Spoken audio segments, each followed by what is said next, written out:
Hello and welcome to episode number 104 of Week in Review. My name is Sean, and on this week's show I'm going to be doing something just a little bit different. Instead of talking about movies and games, I'm actually going to be talking about 5 snacks that you can have during these cold, wintry days. We'll also look forward to this week's new releases, and I'll tell you about the streams happening over on twitch.tv/JohnSourceRex. So the weather up here in the inland northwest has actually been pretty crummy over the last couple of days. We got a ton of snow on Friday, which made the roads a mess, and getting home was just atrocious. It was awful. Like, streets were just gridlocked, and it was really terrible. Multiple other roads were shut down. So I kind of just hung out, stayed inside, and I thought, well, what am I gonna do for week in review? I gotta go see a movie or something. And then Saturday rolled around, and I wasn't sure how easy it would be to get downtown to go see a movie and back up. I didn't know if the buses were gonna be delayed, and that was a whole thing that I kind of just didn't want to deal with. So I just hung out and sat inside. So I thought I'd bring you some ideas for some sweet treats if you're stuck indoors waiting for the snow to pass. Now, ideally, what happens is you wake up in the morning and then you go downstairs and you want something for breakfast, and that's where our first item comes in here. As you can see, I have just a bag of goodies to my right, just laying here, ready to be eaten. So, first up, we have limited edition Apple Franz donuts, and these have kind of an interesting story behind them. These are the donuts that I see the most frequently at the stores, and this is a new flavor. Recently, the stores that I've been going to have been carrying a different brand that I can't think of. It starts with the letter E, but I don't know what it is. They had, around Thanksgiving, they had apple donuts, and I was very excited to try them, but I was pretty broke, so I was like, you know what? That's fine. I'll just come back. I'll get them the next day. No big deal. Of course, when I went back, they were gone. So I was very upset that I didn't get to try apple donuts, because if you watch this show, you know how much I enjoy the flavor of apple. I had the apple Pop-Tarts. I love apple. It's great. I realize that's only one example, but trust me, I do really enjoy apple. But I was texted about this by someone, and they were like, hey, there's apple donuts. Go find them. And I immediately went and found them, and I'm very excited to try them. So this is a good breakfast starter, I think, to get up to and be like, you know what, I don't really want to cook anything. Kind of want to just hang out on the couch, watch some cartoons, I guess. I don't know what normal people watch. I just watch internet content, so I'm in a completely different style of morning routine where I turn on YouTube or Twitch instead of regular television. Now that I have sufficiently segued, we have the donuts here. Now, I reviewed some of the Franz donuts before, and they were really good. I remember the lemon specifically was very good, and I think I did the blueberry, or maybe even bought them and just didn't do them and ate them separately. I don't know, but the lemon was really good. So let's give it a little smell test, not a taste test just yet. Okay, there's a little hint of apple. If you remember what I was talking about with the Pop-Tarts, apple's a bit of a tricky flavor to get because it's kind of light. It seems like it's one of those flavors just hard to get a good balance of, and there's a very faint apple scent, but it's much more a scent of the actual donut itself. So we'll dig in here. It's there. It's definitely there. Ooh, I have high hopes for these. I'm very excited. I like the Franz donuts. They're typically good. They look the same like every other donut. So we'll try them here.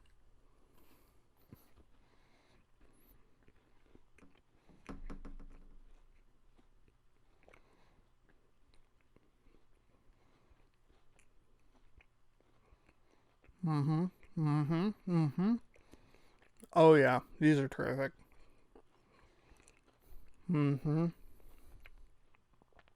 Oh yes. There is a really strong apple flavor that mixes very well with the frosting on the outside and the actual donut flavor itself. These are terrific.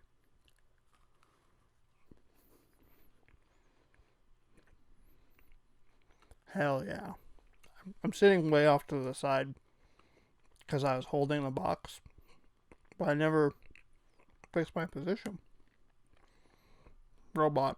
Those are really good. I was hoping that they would be great, and they exceeded my expectations. They're fantastic. They are. I don't know if I would pick these or the lemon. I think they're both fantastic, and it just depends on if you want something kind of citrusy or something kind of fruity. Either of them is a good pick. I don't think they actually make the lemon anymore, but these are a great way to start your day. But they are making me just a little bit thirsty. Thankfully, wouldn't you know it, I have a drink to help quench this thirst here. And I want to make a couple of notes before I open this product. One, it is 10:32 p.m. on a Monday. Two, it is a Mountain Dew Game Fuel. I know this is a bad idea, and I'm going to follow through with it anyway. It's a Mountain Dew Game Fuel, but it's a Mountain Dew Game Fuel Zero, so it has no calories. I have, right here, shockingly, I have a regular can. These only have like 90 calories, and I looked at the nutrition facts, and I couldn't really differentiate all that much. There's like a little bit less sodium. There's no sugar either. There's also no protein, just in case you were curious. So I'm guessing that this one's going to not taste very good, which is unfortunate because it is actually charged watermelon shock. And I like the flavor of watermelon. And one of the things that I've gone back to consistently when I talk about Mountain Dew, which is a surprising amount, it would be a battle between, do I talk about Napoleon Dynamite or Mountain Dew more? Like, which one of those comes up more frequently? Probably Napoleon Dynamite, because I love it so very much. One of the things that I always do come back to, though, is that Mountain Dew, with its citrus flavors, works a lot better with berries. I love dark berry. I love the blue one that I just put down, the charged blue raspberry. What are they called? The charged berry blast. They all have weird names. So it's blue raspberry. The pineapple is really good, and I feel like watermelon is a great flavor to put in a Mountain Dew. And it does bum me out a little bit that it is Game Fuel Zero with the watermelon instead of just a regular Game Fuel. But we're going to try it anyway.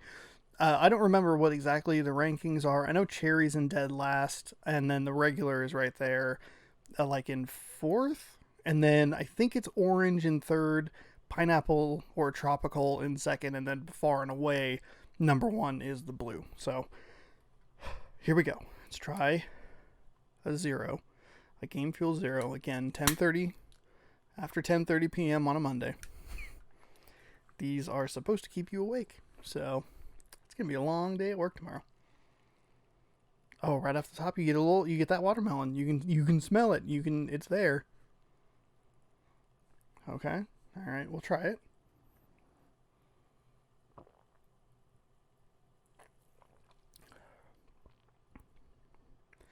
It's not bad.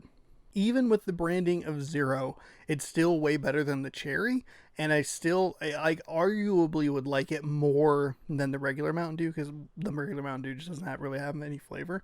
You can really taste the watermelon, and it's making me more bummed that it's part of the Game Fuel Zero line instead of the regular one, because this would be so good if it had the regular Game Fuel kick to it, I feel. But as it stands, it's actually not that bad.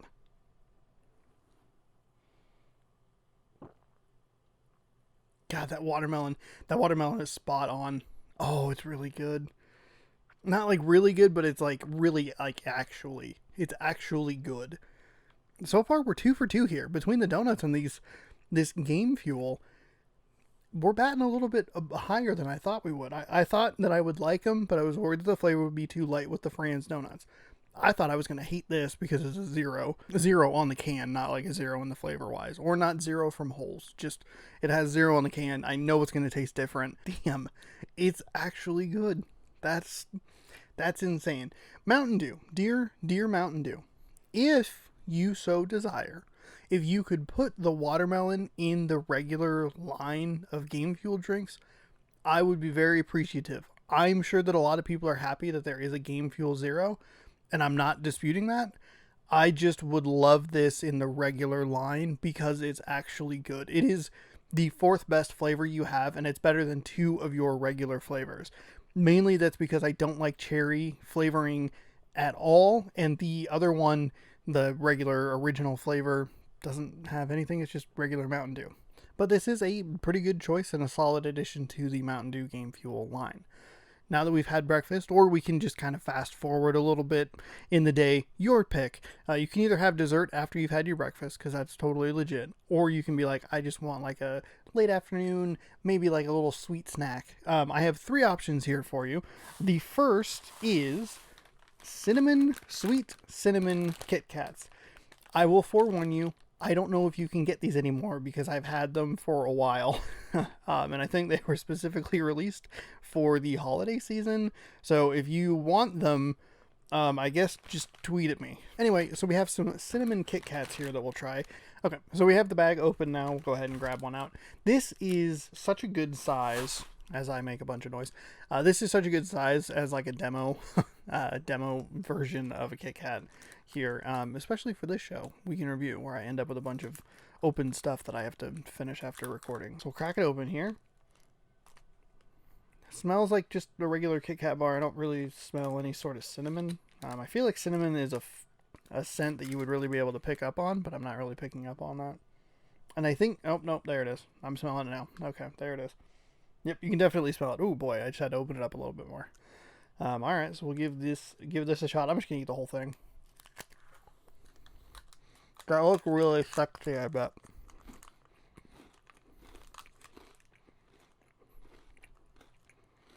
I don't taste cinnamon. There's like, okay, there's a little kick in the aftertaste. What? I think my taste buds just don't understand cinnamon, because this was the same exact problem that I had with the cinnamon Coca-Cola that I had on the show probably, I don't know, a month and a half ago or whatever it was. But I like drank it and I was like, I don't know if there's cinnamon in here.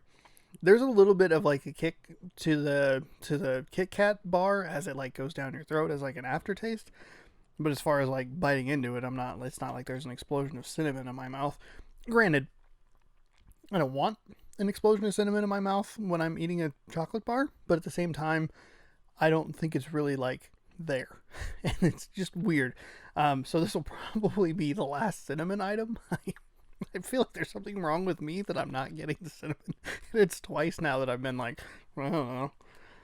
So there's that. I don't even know. I don't think I don't have a review for this. It's just a thing that I hate. Oh man.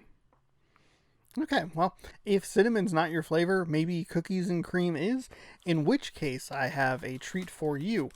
Twix has brought back their cookies and cream bar. From what I understand, this was a thing that they had like years and years ago, and they're finally bringing it back. Whatever, it's new to me. I don't remember ever eating it, and I obviously haven't eaten it on this show, and even if I did eat it, that would have been like when I was like, I don't know, 15 to 20, and that, that version of Sean was an idiot. Not that I've improved much, but like more of an idiot, you know what I mean? Like, technically it would be an improvement, but it's also like still like a 6 on the idiot scale from like an 8, you know what I mean? Anyway, let's try some of these. This is probably the item I'm most excited about in the bag because I really like cookies and cream and I really like Twix. It would be the apple donuts, but those feel like they're a little bit dicier. This I feel like has the highest percentage chance for me to love, and that's what makes me so excited about them. We'll crack this open here. I love a good Twix bar. Fun story, when I bought these, they were on sale for 4 for $3. So I bought 4 for $3. 2 regular Twix and 2 of these. So just a regular little Twix bar.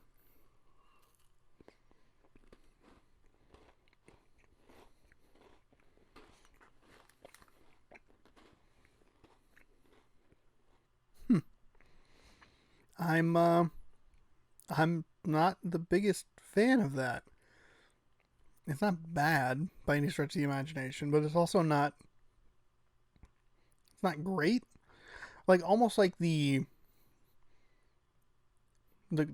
cookie itself and the chocolate on the Twix bar overpower the cream too much. Like you can taste the cream like it's there, but it feels like it's more of a texture thing and more rather than a like flavor profile, if that makes sense. It sounds kind of weird like out loud, but this isn't this isn't what I expected. So the Twix cookies and cream weren't exactly what I hoped they would be, so they would technically qualify as a disappointment, if only because I held them to such a high standard or high level of excitement. Unfortunately, they just didn't really work for me. I wasn't a super big fan of the texture, and I thought that the cream part just got overpowered, and it was kind of just not really present there. That's weird, kind of a bummer, but that's okay because we have other good stuff here that we've had. So far, we're 50-50. The Game Fuel and the Fran's Donuts being better than expected. The Cinnamon Kit Kat kind of just existing because apparently I don't know how to taste cinnamon.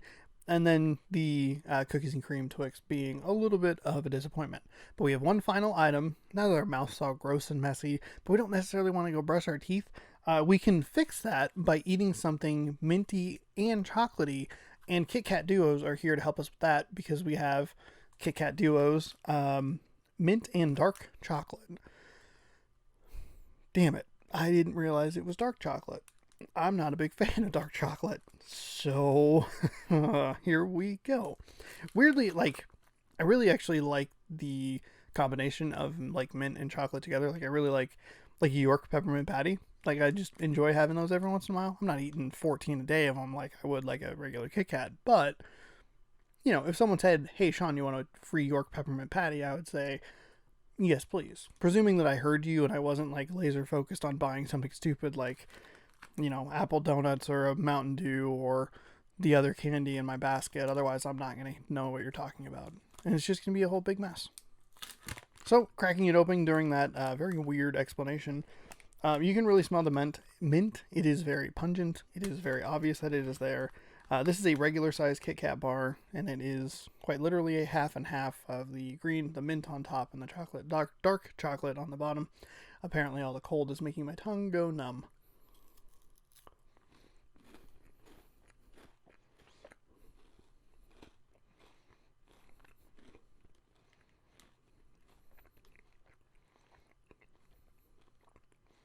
These are weirdly surprising. So, I'm not a super big fan of dark chocolate. But the mint is so overpowering that even with a dark chocolate, I think the York peppermint patties are like a milk chocolate, which is totally fine. The mint just obliterates everything in its path.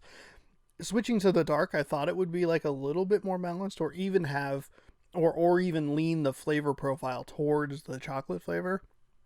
No, that's not it at all. It is still 90% mint. There's a little chocolate in there every once in a while, which helps me because, again, not a super big fan of dark chocolate, but yeah, they're pretty good. I like mint and chocolate together, and they work pretty well on a Kit Kat bar. So there you have it, 5 items that you can snack on if you're ever stuck in a snowstorm or a winter weather warning, which we've had a couple of here in the inland northwest over the last couple of days, or, maybe you just want something sweet to eat. There you go. There's 5 options for you. Finally, on this week's show, we'll talk about the new releases. There's nothing on Blu-ray. Bad Boys for Life is in theaters, and there aren't any games except for Bus Simulator is getting some interior decorative design DLC that's free to download. So that's pretty cool. I'll be checking that out this weekend on one of the streams. Speaking of the streams, this week's streams look like this. Grab Bag is back on Wednesday with episodes number 5 and 6. Friday is going to be more Pokemon Sword, and then Saturday is going to be kind of one of those smorgasbord streams of Pokemon Sword, some NCAA Football 14, and I'm actually going to take a look at that Bus Simulator DLC and tinker around with some bus designs, maybe try and beat those last couple missions that I just never went back to. And then on Monday, I'm going to be doing part number 4 of Mario RPG Legend of the Seven Stars. Hopefully this time I don't accidentally look up the solution to the puzzle that I was trying to solve like I did last week. Guess you'll have to tune in to find out. Thank you so much for watching this week's episode of Week in Review. If you like the content, you can scroll on down and hit that subscribe button. Then you can ring that bell so you'll be notified when this dork puts up new videos. Feel free to let me know down in the comments below what you thought of any of these items, if you've had them, or if you want to go out and try them now that you've seen them in action here on the show. Head on over to twitch.tv/ShaunosaurusRex on Wednesday, Friday, Saturday, and Monday for the streams over there, and be sure to check back every Tuesday for more Week in Review right here. We'll see you next week.